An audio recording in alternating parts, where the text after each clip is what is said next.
What's the most entitled thing a family member has demanded from you? After 7 months of failed attempts, my husband Kyle and I announced that we were finally pregnant. Everyone erupted with cheers, except for my sister Jacqueline, who smashed her wine glass against the marble counter.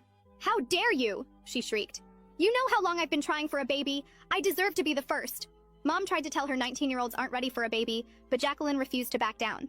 She grabbed her purse, then dramatically stormed out yelling that I better abort my baby within 1 week, or else she's getting the police involved. The next morning, she showed up at our door with printed pages from abortion clinics, shoving them into Kyle's chest while he was still in his boxers. "I made appointments for her at 3 different places," she announced to our entire cul-de-sac. "She just needs to pick one." When Kyle tore up the papers, she called the whole family demanding an emergency intervention. That Sunday, 23 relatives crammed into Mom's living room, while Jacqueline stood at the fireplace like she was delivering a TED Talk on why I was destroying her life by having a baby first. She actually had a PowerPoint. Our Uncle Jeffrey, who's a lawyer, finally told her there's no legal precedent for forcing someone to abort because you want to be pregnant first. She pointed at me with tears streaming down her face and said if I didn't terminate by Monday, she'd never speak to any of us again. But we called her bluff, and all 23 of us told her, "See you, Felicia." She actually left sobbing, and we didn't hear from her for a long time. And then, 7 months into my pregnancy, we were having our baby shower when the door flew open. It was Jacqueline. She walked in with her hand on a massive belly, wearing a shirt that said, "First grandchild loading." Everyone went silent. Mom dropped her cake knife. "Surprise! I'm almost due," she announced, spinning around so everyone could see. "I got pregnant right after that horrible meeting where you all betrayed me. I'm 10 weeks away from giving birth." Nobody was impressed, and when I decided to screw with her and mentioned my due date that was 8 weeks away, her face turned deep red with anger. She grabbed my arm and whispered the dates didn't matter because she'd make sure hers came first, then left before anyone could respond. My mom called me that Tuesday bawling her eyes out. She'd found out from Jacqueline's roommate that Jacqueline had been taking black market labor induction substances she'd bought from some website in Romania, risking her baby's life to deliver before me. Now, Jacqueline was in the ICU, but not because of the substances. Turns out, Jacqueline had found some girl on Craigslist whose mother used to be a midwife in the Philippines, and paid this girl to perform a C-section in her living room. The girl kept refusing, saying Jacqueline was only 31 weeks. But my sister threatened to do it herself with kitchen knives if she didn't help. They used box cutters sterilized with vodka. Jacqueline lost so much blood that her neighbor saw it seeping under the apartment door. The baby somehow came out alive, but he was purple and barely breathing. They both nearly died in the ambulance. The baby went straight to the NICU on a ventilator, and Jacqueline needed a full hysterectomy. She'd never have another child. When she came to, the first thing she did was call me from her hospital bed. "You did this," she gasped through the oxygen mask. "My baby is dying because you couldn't wait until me to have a child." The craziest part about all this is now that she was fighting for life, suddenly the family was split down the middle. One half thought she'd lost her mind, but the other actually thought I should have delayed announcing my pregnancy to spare her feelings. One aunt even said I should have just aborted. But everyone agreed on one thing. We all needed to be there for the sick baby. My own pregnancy became pushed to the side. I didn't mind much, though. My baby was mine and my husband's, not my mom's. It just sucked how anytime I mentioned anything exciting, the conversation got redirected. 3 days before my due date, I was admitted for monitoring. Jacqueline's baby was still critical. The doctor said the next 48 hours would determine if he'd survive. The scariest part was that I could see her through my doorway, standing in the hall between the NICU and maternity ward. And she wasn't looking at the rooms or the nurses passing by. She was staring directly at my belly with an expression I'd never seen before. Tomorrow morning, they're inducing me. Jacqueline knows the exact time. She's been asking the nurses questions about the delivery room locations and whether they ever leave babies unattended. The NICU is 1 floor below maternity. If her baby doesn't make it through the night, I don't know what she'll do when mine is born healthy in the morning. The clock showed 3 a.m. when I woke up to Kyle's voice in the dark, already talking to someone on his phone about Jacqueline asking the nurses where babies get taken after delivery. He was pacing by the window, explaining how she'd been watching the hallways and timing how long nurses stayed in each room. The charge nurse on the other end promised to add a special security code to my chart right away and alert the whole night shift. Kyle wasn't satisfied, though, his voice getting louder as he demanded specific names of who would protect us and exactly what they'd do if Jacqueline tried to get near our baby. His hands were shaking as he wrote down names on the hospital notepad, asking about door locks and panic buttons, and whether security could physically stop someone from entering our room. The nurse kept trying to calm him down, but Kyle wanted a meeting with hospital security before my induction started at 8 a.m. Within an hour, Francis Bergman showed up at our door wearing a security supervisor badge and carrying a thick folder of protocols. He walked us through every single safety measure they had, showing us pictures of the electronic badges that tracked everyone's location, and explaining how the infant security tags would trigger an automatic lockdown if anyone tried to remove them or take a baby past certain doors. Francis took out his phone and had me send him the clearest photo I had of Jacqueline, so he could distribute it to every security guard on every shift with instructions to watch for her. He showed us the dedicated officer assigned to the maternity ward and gave us his direct number, promising someone would check on us every hour once labor started. At 5 a.m., someone knocked, and Olympia Hicks from Social Services came in with a clipboard full of forms, explaining she needed to document all the threats Jacqueline had made for potential CPS involvement. She sat in the uncomfortable visitor chair asking detailed questions about every interaction, every threat, every time Jacqueline had mentioned our baby, while I felt my face burning with embarrassment at having to tell a complete stranger about my family's mess. Olympia explained the process for getting an emergency restraining order and said she could start the paperwork right now if we wanted, that a judge could issue it before the baby was even born. My phone started buzzing non-stop as Mom apparently told everyone in the family group chat about the security measures we'd requested. Half my cousins thought I was being dramatic and overreacting to a new mother's stress, while the other half started sharing stories I'd never heard before about times Jacqueline had scared them or done something unstable when she didn't get her way. My aunt sent 3 paragraphs about how Jacqueline had keyed her car after not being invited to a party in high school, and my cousin mentioned finding Jacqueline going through her purse at Christmas looking for birth control pills to throw away. Uncle Jeffrey sent a private text saying he knew a detective named Cyrus Powell who specialized in these cases and could fast-track a police report if we needed one. I hesitated for a second, worried about making everything worse and turning this into an even bigger family war. But Kyle grabbed my phone out of my hand and typed back, YESPLEASE in all caps before I could stop him. A nurse rushed into our room looking worried and told us Jacqueline's baby had taken a bad turn overnight with his oxygen levels dropping so low they had to increase the ventilator support and add more medications. She said the NICU team was doing everything they could, but the next few hours were critical, and despite everything Jacqueline had done, I felt my chest tighten thinking about that tiny baby struggling to breathe because his mother couldn't wait 2 more months. The morning shift nurse came in at 7 a.m. and went over the whole delivery room setup with us, pointing out on a map where each nurse would be stationed and emphasizing that babies were never, ever left alone, even for a second. She showed us the matching ID bands we'd all wear with special numbers that had to match exactly, or alarms would go off. And she seemed genuinely concerned as she promised to personally stay in the room with us through the entire delivery, no matter how long it took. I grabbed a piece of paper and wrote down exactly 4 names of people allowed to visit us: Kyle, Mom, Uncle Jeffrey, and Kyle's mother, then handed it to Francis along with very specific instructions that nobody else should even be told what room we were in or whether the baby had been born yet. Francis took the list seriously, making me initial next to each name and asking for physical descriptions of each person so his team could verify identities before letting anyone through. Kyle pulled me into the bathroom and closed the door, his whole body shaking as he admitted he was terrified he'd freeze up if Jacqueline actually showed up during delivery, that he wouldn't be able to protect us when it really mattered. He kept saying he should be stronger, should be ready to fight, but all he could think about was how he'd failed to see this coming and stop it before it got this bad. We held each other in that tiny hospital bathroom, promising we'd protect each other and our baby, no matter what happened, and I could feel his heart racing against my chest as we both tried not to cry. The bathroom door opened, and Francis was standing there with his clipboard, telling us that Jacqueline had just tried getting past the main security desk using a visitor pass from yesterday. She told the guards she needed to check on her baby, but they recognized her from the photo I'd given them earlier and walked her straight back to the NICU waiting area with a warning about restricted access. Francis said she kept arguing with them the whole way, insisting she had a right to see me since we were sisters, but they held firm and told her one more attempt would mean removal from the hospital completely. Kyle squeezed my hand harder as Francis explained they'd now stationed someone specifically to watch for her near all the maternity ward entrances. I could barely process what Francis was saying because Olympia knocked and came in right behind him with a stack of papers that looked official and scary. She sat on the edge of the hospital bed and started filling out forms for mandated reporting, explaining that every threat Jacqueline had made against my unborn child was going into an official record that would trigger automatic CPS review once the baby arrived. Her pen moved quickly across the pages as she asked me specific dates and times, and I watched her write down everything from the wine glass incident to the abortion clinic papers to yesterday's hallway staring. The paperwork felt both reassuring and deeply sad because this was really happening. My own sister was documented as a threat to my child. Olympia kept her voice calm and professional, but I saw her jaw tighten when I described how Jacqueline had grabbed my arm at the baby shower and whispered about making sure hers came first. She made copies of everything and handed me a case number, explaining that this would follow Jacqueline even after she left the hospital and create a paper trail if anything else happened. Mom showed up while Olympia was still there, looking like she hadn't slept in days, and she started crying the second she saw all the official paperwork spread across my bed.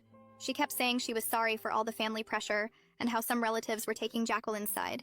But then in the same breath, she said she couldn't choose between her daughters and hoped I understood. I told her she didn't have to choose. She just had to respect my boundaries and keep Jacqueline away from us.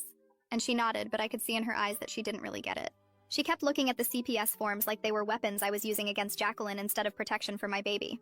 My phone rang, and it was Detective Cyrus Powell, Uncle Jeffrey's contact, calling to confirm he was opening an investigation into the illegal surgery and needed details about any threats Jacqueline made before or after the home C-section. I put him on speaker so Kyle could hear too, and started giving him dates and times while Kyle held my hand because the early contractions had just started, making my voice shake as I tried to remember everything. Cyrus asked really specific questions about who else heard the threats, whether I had any texts or voicemails saved, and if anyone had witnessed Jacqueline asking about delivery rooms and baby security. He said the illegal surgery case was solid since they had the confession from the woman who did it, but the threats against me would strengthen the overall case and might lead to additional charges. A knock interrupted our call, and a woman in a suit came in carrying more papers, introducing herself as the hospital's legal representative, who needed me to sign forms creating an extra privacy lock on my medical chart. She explained that once I signed, nobody could even confirm I was a patient here unless they were on my approved list. Not even other hospital staff could share information about my room number or condition. It felt like such a small thing, but somehow it made me feel more in control, knowing Jacqueline couldn't sweet-talk some random nurse into giving her information. Kyle grabbed a yellow legal pad from his backpack and started writing down everything that had happened in the past week, saying he was sick of explaining the whole story to every new nurse or doctor who came in. He wrote dates and times and specific quotes, making a timeline that started with the pregnancy announcement and went all the way through to right now, with Francis standing guard and Olympia's paperwork spread everywhere. When he finished, he made 3 copies on the hospital's printer down the hall, taping one inside my chart folder, giving one to Francis and keeping one in his pocket. The contractions were getting stronger and more regular, and the nurse came in to check on me, immediately noticing the crowd in my room and suggesting we limit visitors to essential personnel only. Kyle stationed himself by the door like a bouncer, actually crossing his arms and standing with his feet apart, and every time we heard footsteps in the hallway, we both tensed up and looked toward the sound. Francis had to physically intercept Kyle's cousin Jefferson, who showed up with his phone out, trying to FaceTime the delivery to share the joy with the whole family, including poor Jacqueline, as he put it. Kyle's face turned red, and he told Jefferson to leave immediately, or security would remove him, and I felt so grateful I'd married someone who understood that our safety came before family politics. Jefferson tried arguing that everyone had a right to share in the moment, but Kyle just pointed down the hall and said one word, "Leave," and Francis escorted Jefferson to the elevator. Between contractions that were making me grab the bed rails, Olympia explained that we qualified for an emergency restraining order as soon as the baby was born, which would legally prevent Jacqueline from coming within 500 feet of us, or attempting any contact. Kyle immediately said yes without even looking at me, and Olympia started filling out more paperwork while I tried to breathe through the pain that was getting worse every few minutes. A different nurse accidentally entered our room instead of the one next door, and her mistake triggered the infant security alarm, this incredibly loud shrieking sound that made everyone freeze. The whole floor would go into lockdown within seconds if that alarm went off for real, she explained after apologizing, and showed us how the doors would automatically lock and security would flood the unit. After my initial panic at the sudden noise, I actually felt reassured knowing they took baby safety this seriously, and that even an accidental breach would cause such an immediate response. My phone buzzed with a text from Mom saying Jacqueline was down in the NICU asking nurses about their break schedules and when they switch shifts and whether babies are ever alone during those times. The next contraction hit so hard I couldn't even respond to the message, just gripped the bed rail while Kyle read it out loud and his face went white. He stepped into the hallway and I heard him talking to someone. Then Cyrus walked in carrying a small black notebook that he handed to Kyle. He told Kyle to write down everything with exact times and dates because we might need it as evidence later, and Kyle immediately started scribbling while I tried to breathe through another wave of pain. The contractions were coming faster now, and the nurse checked me and said it was time to move to the delivery room. They wheeled me down the hall with Kyle jogging alongside, still writing in that notebook, and Francis walking ahead of us, checking every doorway. The delivery room was bright and cold, and they started explaining all the security stuff again, showing us the matching wristbands we'd all wear, and the special tag that would go on the baby's ankle that would set off alarms if anyone tried to take her past certain doors. The anesthesiologist came in to check my epidural and adjust it while Kyle kept writing, and I could see his hand shaking. The doctor arrived and checked me and said we were ready to start pushing, and suddenly there were more people in the room, nurses getting everything ready, and one of them stayed right next to me like she promised. I pushed and pushed while Kyle held my hand and stopped writing long enough to count with me and tell me I was doing great. Everything hurt, and I was scared but also determined to get my baby here safely, and I kept pushing even when I thought I couldn't anymore. At 7:23 a.m., she came out screaming, and they put her right on my chest, all wet and warm and perfect, while Kyle started crying, and the nurse immediately snapped those security bands on her tiny ankle and my wrist. For those few minutes, nothing else existed except her little face and Kyle's tears and the weight of her on my chest. They cleaned her up while she stayed on me and did all the checks they needed to do without taking her away, and Kyle took pictures with his phone while tears ran down his face. Within an hour, they moved us to a recovery room way down at the end of the hall, past all the other rooms and away from the elevators, and Francis came with us to make sure our names weren't posted anywhere. The room had no nameplate on the door, and Francis checked that the computer system showed us as private patients with restricted information. Kyle pulled the nurse aside and they worked out a code word system, where if we said pineapple, it meant to immediately take the baby to the locked nursery, no questions asked. The head nurse wrote pineapple in red marker on the shift report and showed it to every nurse coming on duty. My phone started blowing up with messages from family demanding pictures and asking why we hadn't announced anything yet. And Kyle grabbed it and typed one message to the group chat, saying we were taking private time to bond and wouldn't be sharing anything right now. The responses came flooding in with people calling us selfish and saying we were being dramatic, and one cousin said we were punishing the family for Jacqueline's mistakes. Kyle turned my phone off and put it in the drawer and said we didn't need to deal with any of that right now. Cyrus knocked and came in with his notebook and asked me to give an official statement about all the threats Jacqueline had made, but he kept it short since I was exhausted and still bleeding and trying to figure out breastfeeding.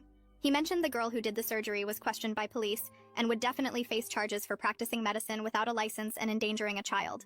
He left after about 10 minutes, and then Dr. Sanford came by to give us an update on Jacqueline's baby.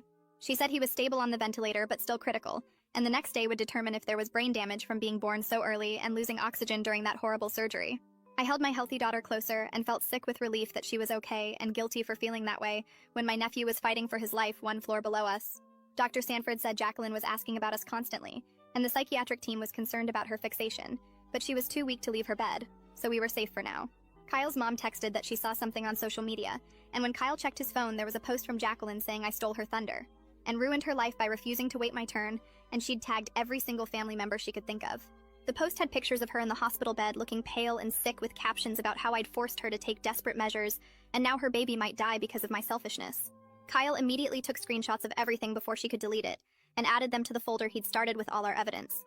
The comments were already piling up with some family members defending her, and saying we should have been more considerate, and others telling her she needed serious help.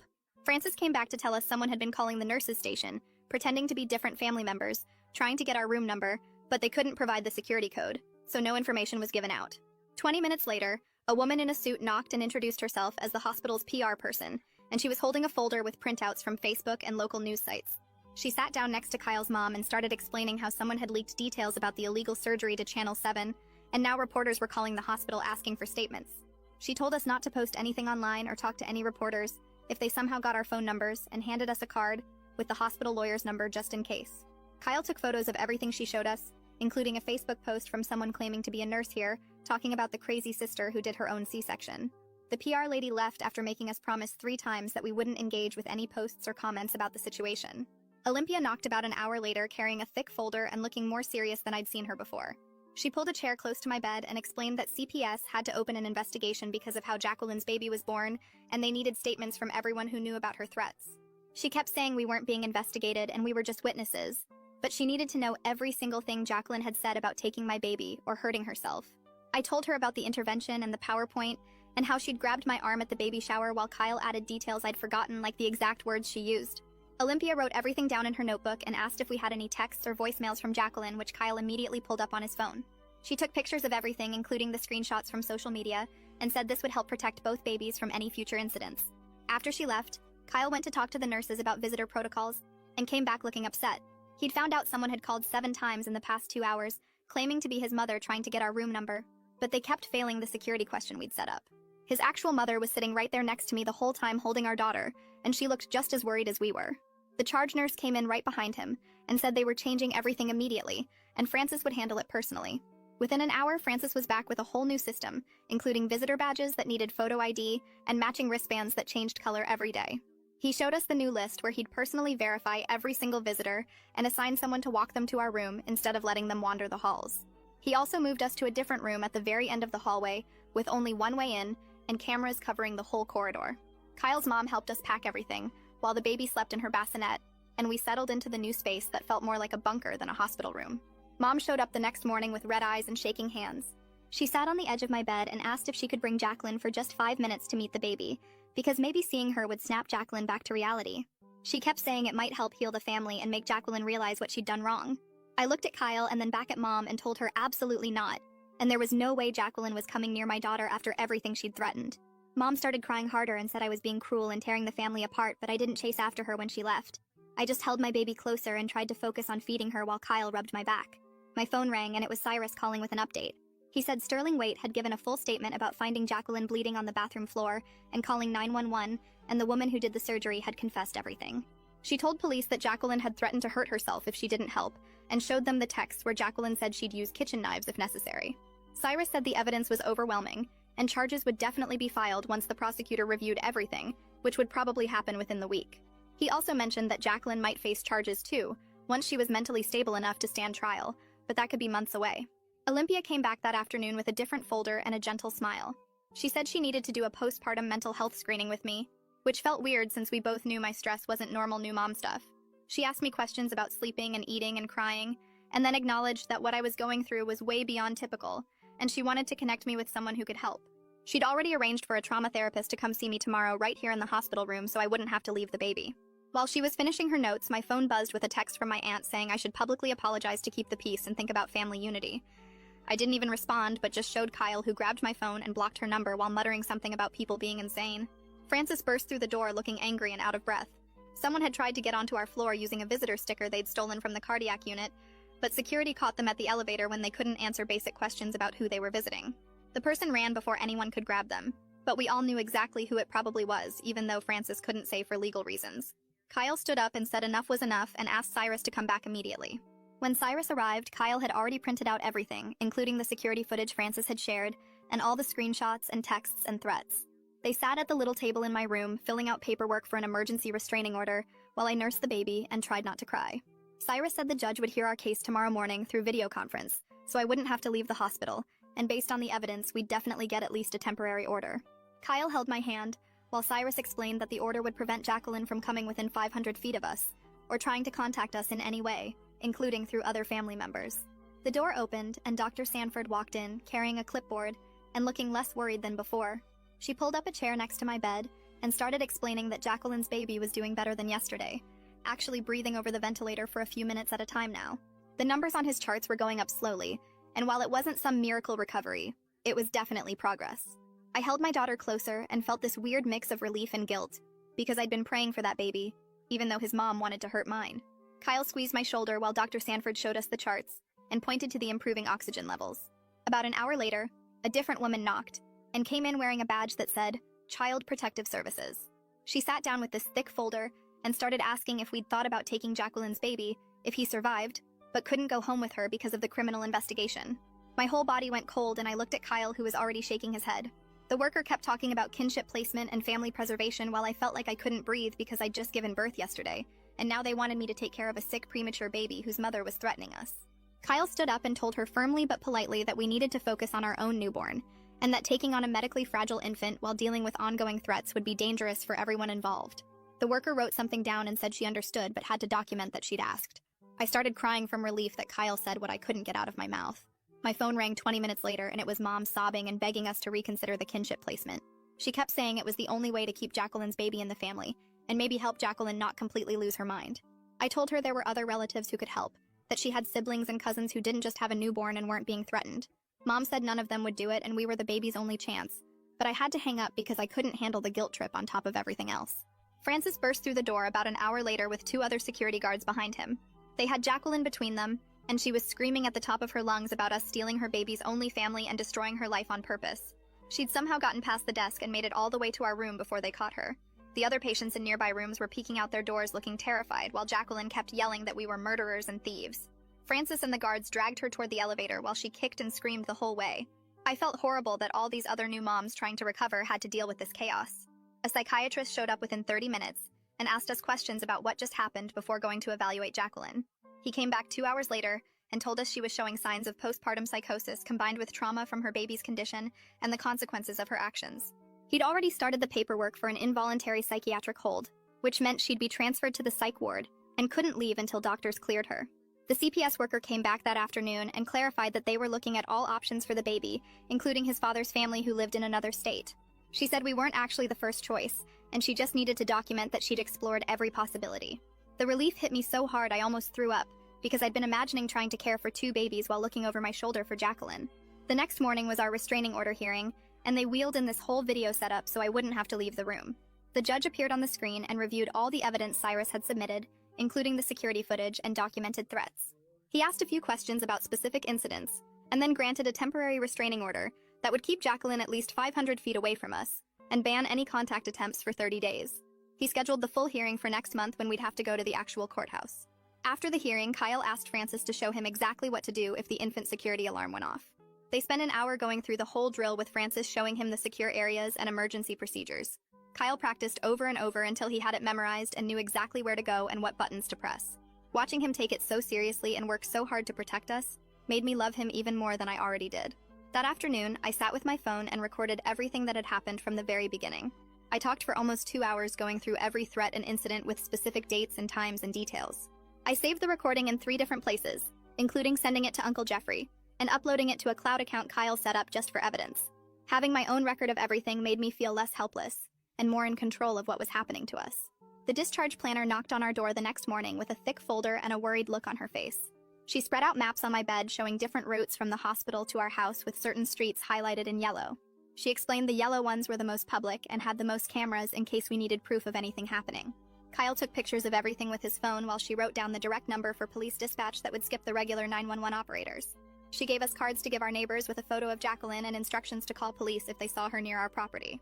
The whole thing felt like we were going into witness protection instead of just taking our baby home from the hospital. Francis came by while she was still there and added his personal cell number to our emergency contact list. He said he'd already talked to the security company that monitors our neighborhood about adding extra patrols past our house.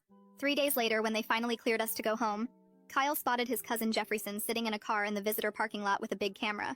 Francis checked the security monitors and confirmed Jefferson had been there for 2 hours already waiting for us to come out. We packed everything into bags while Francis arranged for maintenance to bring a cart through the service hallways. The baby stayed wrapped against my chest under my jacket as we followed Francis down empty corridors I didn't even know existed.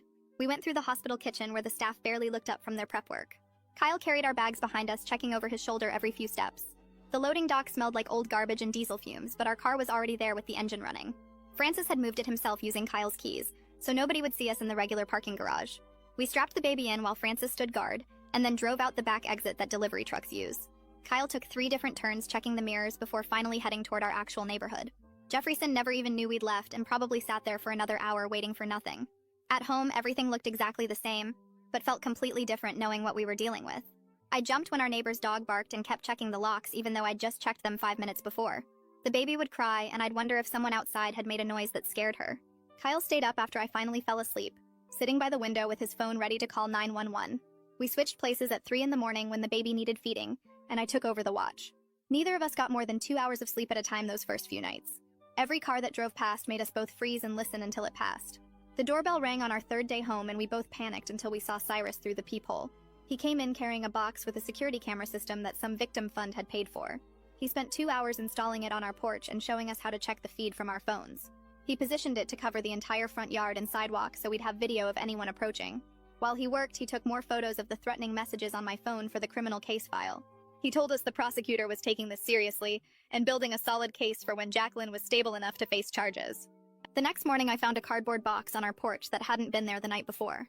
The security camera showed Mom had left it at 5 in the morning when it was still dark.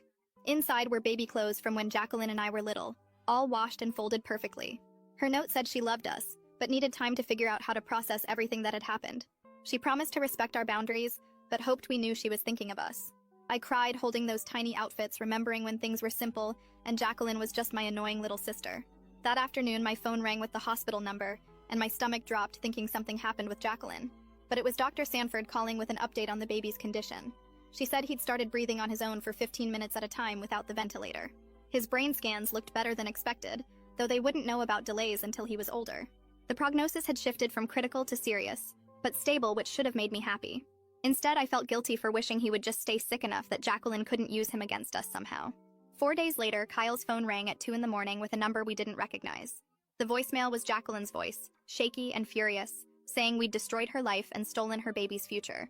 She rambled for 3 minutes about how we'd turned everyone against her and ruined her chance at motherhood.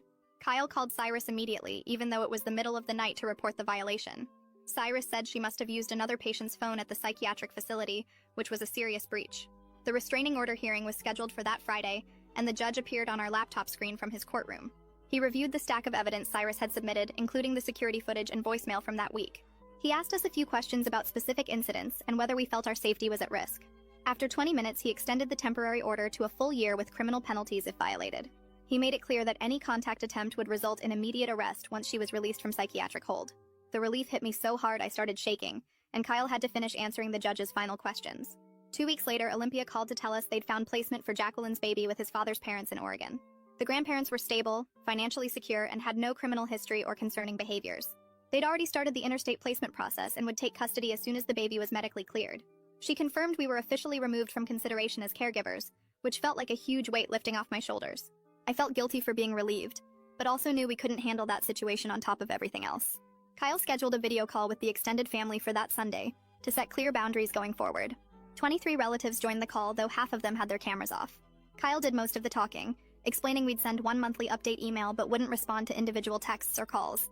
He said no surprise visits would be allowed, and anyone who shared information with Jacqueline would be cut off completely. Most of them agreed, though Aunt Chloe kept saying we were being too harsh on someone who was clearly sick.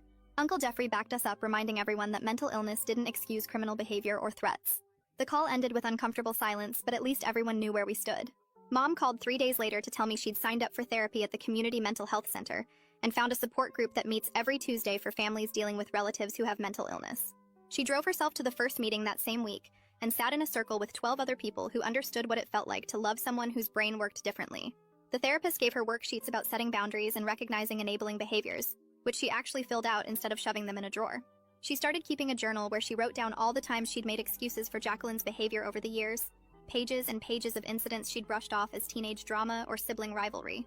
The support group leader explained how mental illness can escalate without treatment, and Mom finally stopped blaming herself for not being able to fix everything with enough love and patience. Cyrus called that Friday while I was trying to figure out the breast pump. His voice matter-of-fact as he explained the unlicensed surgeon had taken a plea deal for practicing medicine without a license and child endangerment. The woman got 5 years in state prison with possibility of parole in 3, though Cyrus said she'd probably serve the full term given the severity of what happened.